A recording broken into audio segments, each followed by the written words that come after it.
এবং আগামী দিনে ভারতবর্ষ বিশ্বগুরুর আসনে বসবে, নরেন্দ্র মোদীর নেতৃত্বে বসবে। টিকা থেকে শুরু করে আমরা সবকিছুতেই দেখতে পাচ্ছি। আপনাদের পশ্চিমবঙ্গের মিডিয়ায় খবর করেছে, দেখলাম যে চীনের কত হাজার কোটি টাকা নাকি বিক্রি, চীনা বাজি এবং আলোকসজ্জার বিক্রি কমে গেছে। আজ অব্দি তো আমি 40 বছর বয়স হলো, আমি কোন প্রধানমন্ত্রী দেখিনি যে তিনি বলেছেন যেটা করো আর জনগণ সঙ্গে সঙ্গে করে ফেলেছে। একসময় লাল বাহাদুর শাস্ত্রীর গল্প শুনেছি, আমি দেখিনি, উনি বলেছিলেন তখন ভারতবর্ষের মানুষ নাকি শুনতেন। এখন আমি আমার জীবদ্দশাতে দেখতে পাচ্ছি একমাত্র এই রাজনৈতিক ব্যক্তিত্ব ভারতবর্ষে নরেন্দ্র মোদী আছেন, যার কথা ছোট বাচ্চা থেকে শুরু করে সাধারণ নাগরিক পর্যন্ত সবার কাছে পৌঁছে যায় এবং তারা সেই কথা শোনে। সুভদ্রা, তৃণমূলের তরফ থেকে প্রতিক্রিয়া এসেছে। আজকে আপনারা এই যে পেট্রোল ডিজেলের দাম নিয়ে আন্দোলন করলেন, সেখানে কুণাল ঘোষ বলছেন বিজেপি জ্ঞান পাবি না। যখন ধাপে ধাপে সমস্যা বেড়েছে তখন তো বিজেপি নেতারা একটা মন্তব্য করেননি, গ্যাসের দাম নিয়ে তারা এই মুহূর্তে চুপ কেন? দেখুন, কুণাল বাবুর প্রশ্নের উত্তর দেওয়ার খুব একটা প্রয়োজন বোধ করি না। ঠিক আছে, উনি বেশ কিছুদিন আগে জেল থেকে ঘুরে এসেছেন, 3.5 বছর ছিলেন না, আবার চার্জশিট পেয়েছেন ইডির, ত্রিপুরাতে পুলিশ যাচ্ছে ওনাকে। উনি আগে এগুলো থেকে ওনার এই জন্য আমার মনে হয় মাথায় একটু গন্ডগোল হয়ে গেছে। এগুলো থেকে মুক্তি পান, তারপর উনি কি বলবেন সেখানে উনি বাঁচার জন্য এগুলো কথা বলছেন, মমতা ব্যানার্জিকে অ্যাপিজ করার জন্য। এবং ওনার কথা এই জন্য আমি গুরুত্ব দিতে চাই না, কারণ উনি একসময় যখন ওনাকে পুলিশ টানা হেঁচড়া করে নিয়ে যাচ্ছিল জেলে, তখন উনি বলেছিলেন সারদা কাণ্ডে যদি সব থেকে বেশি কেউ বেনিফিটেড হয়ে থাকে only and one Mamata Banerjee. যে মানুষ কয়েক বছরের মধ্যে নিজের কথাবার্তা পাল্টে ফেলেন, তার কথায় খুব একটা গুরুত্ব দেওয়া উচিত নয়, মানসিক স্থিতি মনে হয় ঠিক নয়। তৃণমূল বলছে যে পেট্রোলিয়ামের দাম কমানোর কথা অবশ্যই ভাববে, কিন্তু আগে কেন্দ্রীয় সরকার মূল পেট্রোল ডিজেলের দাম কমাক, তারপরে তো কর নিয়ে ভাবনা চিন্তা হবে, কর বিন্যাস নিয়ে ভাবনা চিন্তা হবে। এক্ষেত্রে আমি বলতে চাই যে মূল পেট্রোল বা ডিজেলের দাম, পেট্রোপণ্যের দাম অপরিশোধিত তেলের মূল্যের উপর বহির্বিশ্বে যে দাম থাকে তার উপর নির্ভর করে। এই মুহূর্তে রাজ্য এবং কেন্দ্রের হাতে ট্যাক্স কমানোর ক্ষমতা আছে, অন্য কোনো ক্ষমতা নেই। যদি মূল দাম কমাতে হয়, ঘুরপথে সেই ঋণের বোঝা রাষ্ট্রায়ত্ত কোম্পানিগুলোর হাতে তুলে দেওয়া হবে, তাদের ঘাড়ে তুলে দেওয়া, হাতে না তাদের ঘাড়ে তুলে দেওয়া হবে। তারা ঋণের বোঝা নিয়ে এই ডেট নিতে নিতে আগামী দিনে দেউলিয়া হয়ে যাবে। ইকোনমিক্সে যে কোনো লোক এই বিষয়ে আরো বিশদে বলতে পারবেন। যেভাবে ঠিক এয়ার ইন্ডিয়াকে নষ্ট করে দেওয়া হয়েছিল, পার ডে 64 লাখ টাকা ভর্তুকি দিতে হতো, তার টাকা। যে লোকটা বিড়ি খায়, বিড়ি খেয়ে ট্যাক্স দেয়, তার টাকা। যে জীবনে এরোপ্লেনে চলবে না, চলবে আমার আপনার মতো হয়তো মানুষ, আরো বড় লোক যারা মানুষ। কিন্তু এইভাবে রাষ্ট্রায়ত্ত সংস্থারা ঘাড়ে ঋণের বোঝা দিয়ে তাদেরকে দিনে দিনে রুগ্ন করে ফেলা এবং পরবর্তীকালে তাকে বিক্রি করার ব্যবস্থা করা, জনগণের ট্যাক্সের টাকা নষ্ট করার পক্ষপাতী ভারতীয় জনতা পার্টি নয়। সেজন্য যেটা আমাদের কেন্দ্র সরকার পৃচ্ছ সাধন করে করতে পারে, কেন্দ্রের হাতে যে ট্যাক্স, সেই ট্যাক্সকে কমিয়েছে। রাজ্য সরকারের উচিত পৃচ্ছ সাধন করে বা যেভাবে সম্ভব তাদের পক্ষে মনে হয় সেইভাবে রাজ্যের ট্যাক্সকে কমিয়ে জনগণকে রেয়াত দেয়া, জনগণকে সুরাহা দেয়া।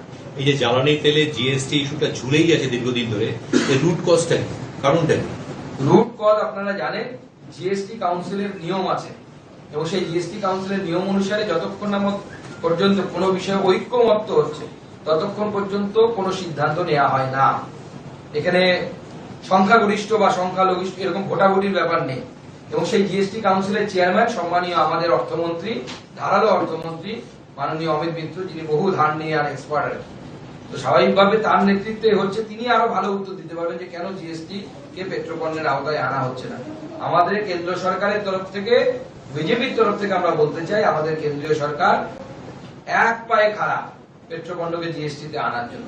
পশ্চিমবঙ্গ সরকার কবে রাজি হবেন আমরা তার অপেক্ষায় বসে আছি। আপনাদের বিক্ষোভ তো মুরলীধর সিং লেনের সামনেই থামিয়ে দেওয়া। তৃণমূল কটাক্ষ করে বলছে যে জনসভাটা অসাধারণ হয়েছে, বিজেপির যে জনসভা সেটা এই পর্যন্ত, এটাই যথেষ্ট। মুরলীধর সিং লেন পর্যন্ত কুণাল ঘোষ মস্তিষ্ক অর্পিতা ঘোষের ওই রাজ্যসভার সিটটাও দেবে নাকি?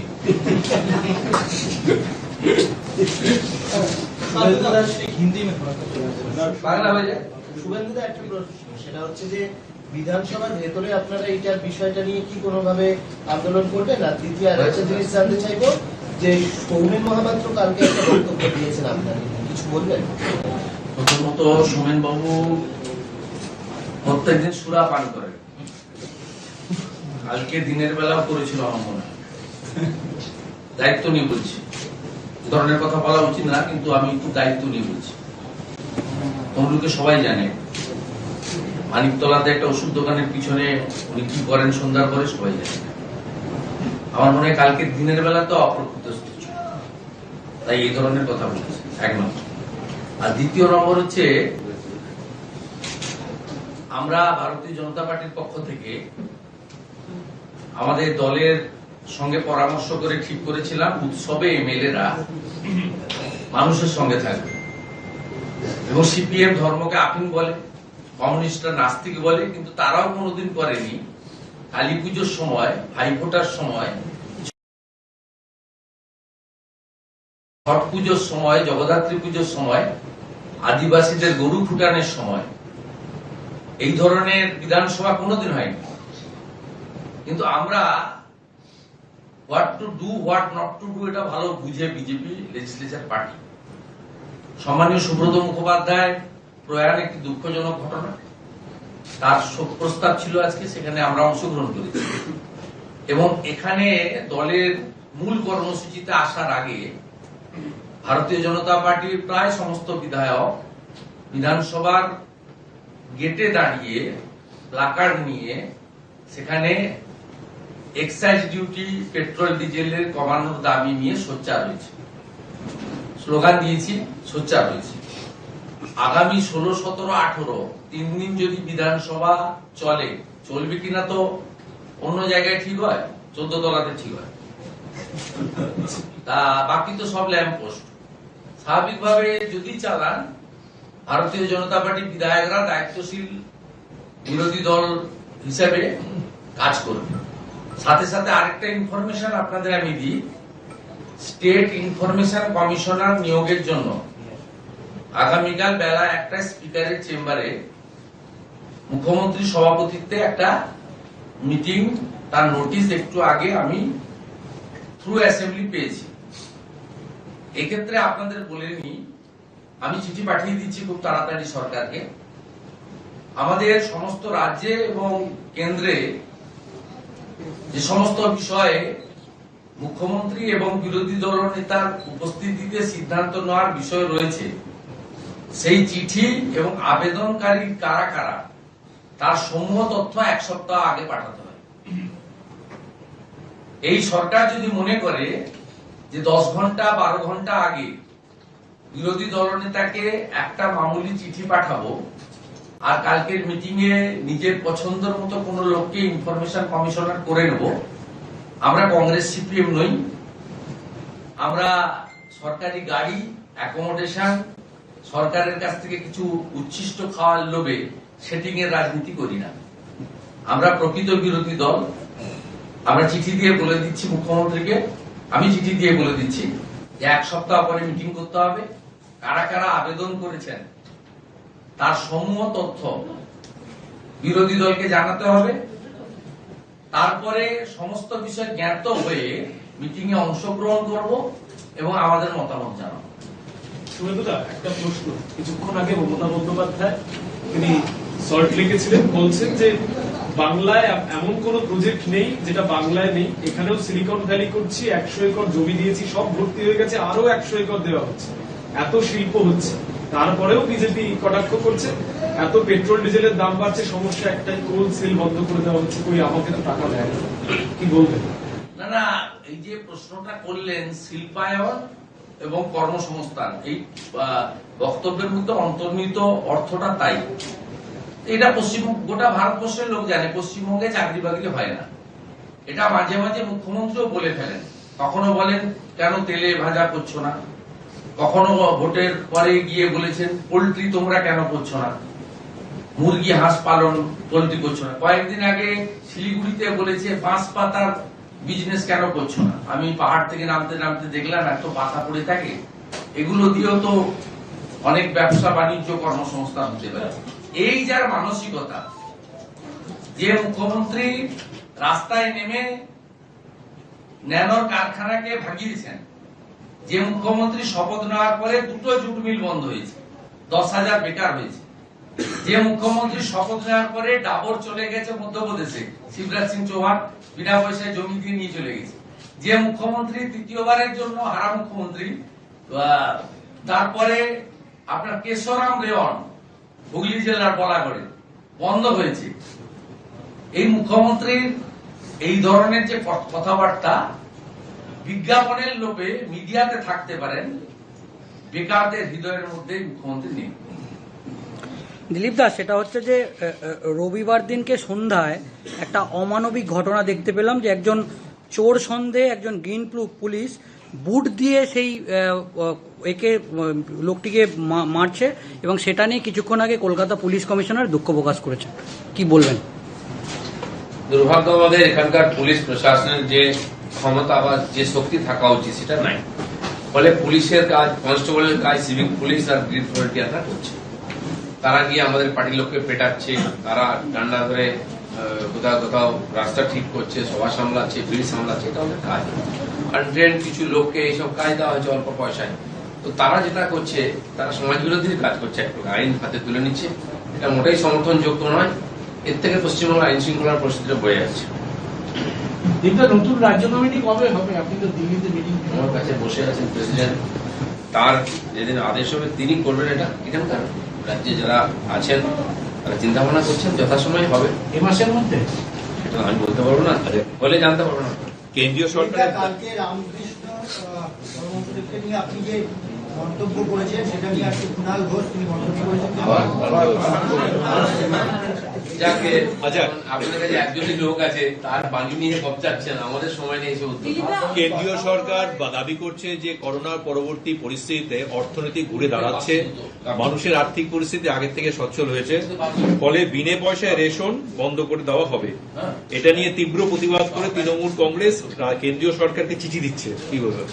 প্রশ্ন হচ্ছে তৃণমূলই কেন খালি চিঠি দিয়েছে? অন্য রাজ্যগুলো তো আছে, বিজেপি শাসিত নয় এরকম একাধিক রাজ্য আছে, তারা কেন চিঠি দিচ্ছে না ফ্রি চাল ডালের জন্য বা 2 টাকার চালের জন্য? কারণ তাদের প্রয়োজন হয় না, তাদের এখানে উপার্জনের সুযোগ আছে বা গরিবী রেখার নিচে লোক কম আছে। কিন্তু পশ্চিমবাংলায় এই সমস্যাগুলো আছে। মুখ্যমন্ত্রী বলেই দিয়েছেন সারা জীবন রেশন দেবেন, তখন হয়তো ভোট দরকার ছিল, ভোটের আগে। দায়িত্ব নিন, মোদীজি যা বলেছেন তাই করেছেন, আর এটা ঠিক। সারা বিশ্ব বলছে ভারতের অর্থনীতি ঘুরে দাঁড়িয়েছে, আমাদের জিডিপি সবচেয়ে বেশি, এবং গত মাসে বোধহয় 1,40,00,000 কোটি টাকা জিএসটি হয়েছে, তার ভাগও দিদি পাবেন। তো এটা স্বাভাবিক যে ভারতীয় অর্থনীতি ঘুরে দাঁড়াচ্ছে না, সবচেয়ে গতিশীল অর্থনীতি আজকে। তো সেই জন্য স্বাভাবিকভাবে যেমন কর্মসংস্থান হচ্ছে, আর্থিক উন্নতি হচ্ছে, 1,25,000 কোটি টাকার সেল হয়েছে খালি দীপাবলিতে, গত 10 বছরের মধ্যে রেকর্ড এটা। তার মানে মানুষের হাতে টাকা আছে, তো স্বাভাবিক মানুষ স্বাবলম্বী হচ্ছেন, স্বাভাবিক জীবন আছে। কেন মানুষকে আর এরকম দান সত্য করবে সরকার? কারণ সরকারকে তো যে ট্যাক্স গুলো নিয়ে খাওয়াতে হতো, কোথাও কোথাও নিতে হবে। তো তার জন্য পেট্রোল ডিজেলের দাম বেড়েছে ইত্যাদি, কমাতে পারেন সরকার, আজকে কমিয়েছে যখন অর্থনীতি ঘুরে দাঁড়িয়েছে। আর এটা সারা দুনিয়া স্বীকার করে নিয়েছে, ভারতের অর্থনীতি ঘুরে দাঁড়াচ্ছে। স্বাভাবিকভাবে সমাজের মধ্যে সেই অর্থ এসেছে, ক্রয় ক্ষমতা বেড়েছে। কিন্তু খালি পশ্চিমবাংলার মানুষের ক্রয় ক্ষমতা বাড়েনি, তার জন্য মোদীজি দায়ী নয়, তার জন্য দিদি দায়ী। পুরসভা ইলেকশন নিয়ে আপনি বলছিলেন, পুরসভা ইলেকশনকে কি আপনারা গুরুত্ব দেবেন না? মানে সব জায়গায় কি প্রার্থী দেবেন, এরকম কিছু ভাবনা চিন্তা আমি রয়েছে? একটু অ্যাড করে দিই সুকান্ত দা, তথাগত রায় আজকে টুইট করে লিখেছেন যে বিজেপি নাকি পুরসভার জন্য প্রার্থী খুঁজে পাচ্ছে না। প্রথম প্রশ্নের উত্তর দিয়ে আমি দ্বিতীয় প্রশ্ন সম্পর্কে কোনো কিছু বলার নেই আমার।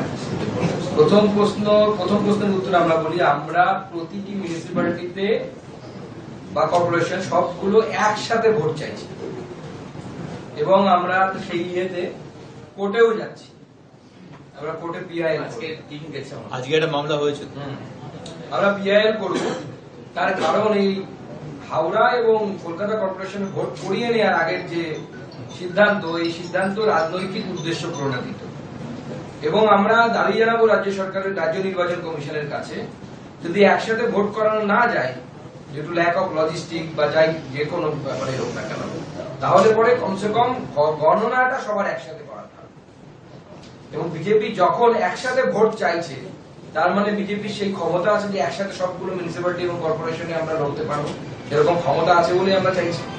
সেই জন্য আপনার প্রশ্নের উত্তর আশা করি আপনি পেয়ে গেছেন। দ্বিতীয়টা যেটা দ্বিতীয় নিয়ে আমাদের তথাগত এই মুহূর্তে ভারতীয় জনতা পার্টির কোনো পদে নেই, তিনি একজন সাধারণ সদস্য, বর্ষিয়ান সদস্য, স্বাভাবিকভাবে আমাদের তিনি কি করে যাবেন? শাস্তিমূলক ব্যবস্থা আপনারা আর কিছু কমেন্ট। আচ্ছা, আপনারা নবান্ন পুজোটা কবে করবেন এই পেট্রোল ডিজেলের উপর ভ্যাট করা দাবিতে? আমরা ধাপে ধাপে আন্দোলনে যাব। আমরা প্রথমত দেখি যে অল্পতেই যদি ফোর্সেই কাজ হয়ে যায়, কামড়ানোর দরকার নেই। আমরা ফোর্স করছি, দিদিমণি যদি শুধরে যান, যদি সিদ্ধান্ত নেন যে কমাবেন, আমরা স্বাগত জানাবো দিদিমণির সেই সিদ্ধান্তকে, মাননীয় মুখ্যমন্ত্রীর সিদ্ধান্তকে, কিন্তু আমরা বাধ্য করবই। এবং আগামী দিনে আমরা ইলেকট্রিসিটি নিয়েও আন্দোলনে নামবো এবং সেই আন্দোলন খুব বড় আন্দোলন হবে। রাস্তায় নেমে বিজেপি লড়াই করবে এবং আমরা এটাও বলছি, যেমন পেট্রোপণ্যের দাম কমাতে বাধ্য করবো দিদিমণিকে, ইলেকট্রিসিটির ইউনিট প্রতি দাম পশ্চিমবঙ্গ সরকার এরপরে বা সিএসসি কমাতে বাধ্য হবে। দিলীপদা, মমতা বন্দ্যোপাধ্যায় কিছুক্ষণ আগে মন্তব্য করেছেন 40,000-এর বেশি ক্লাবকে সাহায্য করা হয়েছে। বাংলা শান্তি এবং সংস্কৃতি বিশ্বাস করে, বিজেপির মতো অশান্তিতে নয়। কি বলবেন বিষয়টা? কি বলেছেন? মমতা বন্দ্যোপাধ্যায় 40,000 ক্লাবকে অনুদান দিয়েছে, অনুদান দিয়েছে। শান্তি শৃঙ্খলায় বিশ্বাস করে, সংস্কৃতিতে বিশ্বাস করে, অশান্তিতে নয়। গ্রামকে ক্লাব ভোট কেনার জন্য দিয়েছে, তাতে কি সমৃদ্ধি হয়েছে, কি লাভ হয়েছে, খেলাধুলার কত আনন্দ লাভ হয়েছে? কটা পদক পেলেন পশ্চিমবঙ্গ এবার অলিম্পিকে, এশিয়ান গেমসে কি আছে? 1200 কোটি টাকা রাজ্য সরকারের জলে দেওয়া হয়েছে। যেমন আমফানের দুর্নীতি নিয়ে ক্যাগ অডিট চলছে হাইকোর্টের নির্দেশে, আমি মাননীয় প্রধানমন্ত্রীকে লিখবো, এক্সচেকারের টাকা এভাবে দেওয়া যায় না। না, সেটাকে আপনি সত্যি করে বলছেন? না না, আমি সিরিয়াসলি বলছি, অপোজিশন লিডার হিসেবে আমি প্রধানমন্ত্রীকে লিখব। বিশেষ করে এই যে বিভিন্ন দান খয়রাতি করা হয়েছে, রিটার লোকদের উনি যেভাবে অ্যাপয়েন্ট করছেন, প্রাক্তন মুখ্য সচিব থেকে শুরু করে, গভর্নমেন্টের এক্সচেকারের টাকা থেকে এগুলো করা যায় না, এটা ক্যাগের অডিটের গাইডলাইনের বাইরে। তারপরে বছরের পর বছর এত টাকা তিনি দিয়ে গেলেন, 5 লাখ টাকা করে দিয়েছেন, প্রথম 2 লাখ, পরে 3 লাখ। তাহলে তো নিশ্চয়ই সব ক্লাব খারাপ আমি বলছি না। তাহলে তো সেখানে গিয়ে দেখা উচিত যে পারপাসে টাকা দেওয়া হয়েছে, ক্লাব তার লাইব্রেরি বানিয়েছে কিনা, বিল্ডিং বানিয়েছে কিনা, ইনফ্রাস্ট্রাকচার তৈরি হয়েছে কিনা, খেলার মাঠ, সুইমিং পুল করেছে কিনা, জিম করেছে কিনা। যে পারপাসে টাকা দেওয়া হয়েছে, ওই পারপাস আমি দায়িত্ব নিয়ে বলতে পারি 50% টাকা এখানে তৃণমূল কংগ্রেসের লোকাল নেতারা, বিধায়করা, তারা ক্লাবের নাম করে তুলে নিচ্ছে।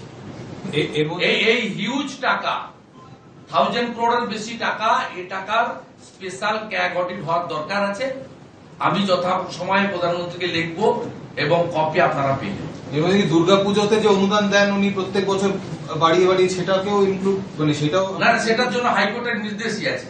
হাইকোর্ট বলেছে যে দুর্গাপুজোর টাকায় mask, sanitiser, COVID protocol maintain করার কাজে খরচ হবে, অন্য খাতে খরচ হবে না। সেটা মহামান্য হাইকোর্ট যারা করেছিলেন, বা হাইকোর্ট যে ডাইরেকশন দেওয়া হয়েছে সেটা এক্সিকিউশন হয়েছে কিনা আশা করবো হাইকোর্ট লুক আপটা করবে। ওটা নিয়ে আমার কোনো বক্তব্য নেই। যেটা আপনারা দিলীপদাকে কোশ্চেন করেছেন, দিলীপদার উত্তরের অ্যাডিশন আমি বলছি অ্যাজ এ এলওপি, যে সরকারি মানি এইভাবে নষ্ট করা যায় না। এবং 50%-এর বেশি টাকা এক্ষেত্রে তৃণমূল কংগ্রেসের নেতাদের ঘরে গেছে, কাটমানি নিয়েছেন। ক্লাবগুলোকে যে সংস্কৃতি, সাহিত্য, শিল্প, শিক্ষা এবং ক্রীড়া পরিকাঠামোর জন্য যে টাকা দেওয়া হয়েছে, সেই টাকা ব্যবহৃত হয়নি।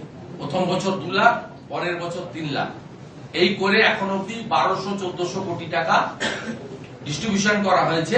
স্পোর্টস ডিপার্টমেন্টের টাকা, ইউথ ডিপার্টমেন্টের টাকা। অর্থাৎ এর ক্যাগ অডিট হওয়া দরকার আছে। যারা প্রকৃত ইউটিলাইজ করেছে, ওকে, তাদের আরো দেওয়ার ব্যবস্থা করা হোক যদি কিছু লেখা না থাকে। আর যে টাকা ড্রেন হয়ে গেছে, সেই তারা যারা করেছে তাদের এগেইনস্টে এফআইআর। গ্রাম বাংলায় আগেই চুক্তি হয়ে যায় তৃণমূলের নেতাদের সাথে, লোকাল নেতাদের সাথে, যে কোন ক্লাবের নাম এবার টাকার জন্য বা সাহায্যের জন্য যাবে।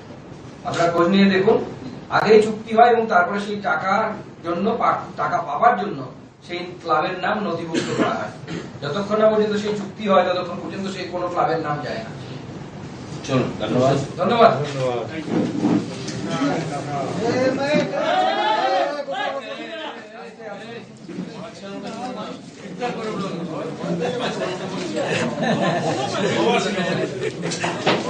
সবাই উঠে পড়েছেন।